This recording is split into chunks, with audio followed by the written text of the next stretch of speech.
Apparently, Sega's little gambit last year worked. Specifically the gambit wherein they asked their Western fans, "Ayans got any interest in this here Miku game?"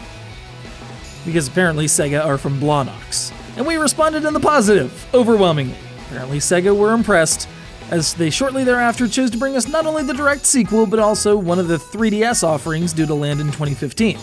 Seems there were just enough folks out there who met one or more of the following criteria. They like or are intrigued by the whole phenomenon of Vocaloid music. They like or are intrigued by rhythm and music video games that happen to be eye-meltingly difficult. They like or are intrigued by the ability to give gifts to and interact with imaginary musicians in their TV, and they happen to have $50 in disposable income. This is what that gets you.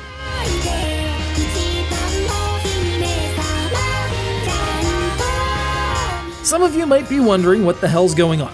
Some of you, well, most of you who saw my review of the first offering should recognize this madness as the heart of the Project Diva experience. Hitting buttons in time with the music. Problem is, the targets you're trying to hit are flying all around the screen in front of an oftentimes hectic and vibrant music video. Think like you're playing Elite Beat Agents, only you're doing so at a much higher resolution and the icons you're looking at are about the same size. None of your straight line DDR or Guitar Hero crap here. The madness and chaos are part of the draw. I called the previous Project Diva F the hardest music game I've ever played, and the sequel only adds to the complexity. I've held world records in Rock Band Blitz and tamed many a 10-button nightmare chart on Pump It Up, and even hard mode here gives me the sweats, to say nothing of expert difficulty. This is the expert tutorial. Yeah.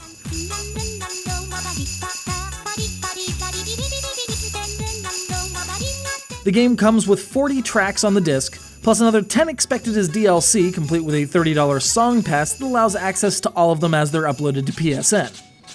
And then there's edit mode. Last time I just kind of marveled at how elaborate the edit mode can become, but let's break it down a bit.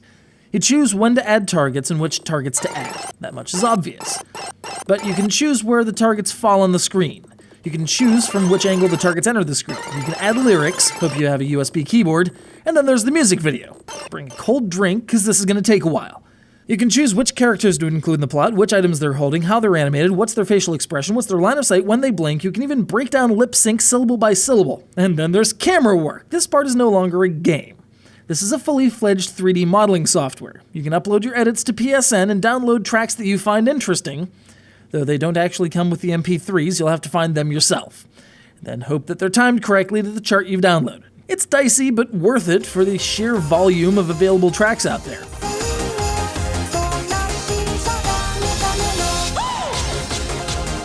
Part of me wants to criticize this experience for being more of the same, just with a new rack of songs. The game plays almost identically to its predecessor, includes almost identical features, including the return of the moderately creepy Diva Room function, where you get to see Miku and her pals get disappointed with gifts of milk and poke them. Apparently this interests some people. There's cross-save functionality that not only allows you to share data between the PS3 and Vita versions, but can be used to import data from the Japanese version of this very game. And how often is that a thing? Not often. This game is an aberration. But damn if it isn't a shiny, energetic, intensely satisfying aberration. It lets you kick back, change everyone's costumes, and remake the music videos in your own image if that's what you want. Or you can just make a character in a Sega game sing about a timeless Capcom classic. That's what they get for sneaking Dreamcast and yes, even Famicom controllers into a PS3 game.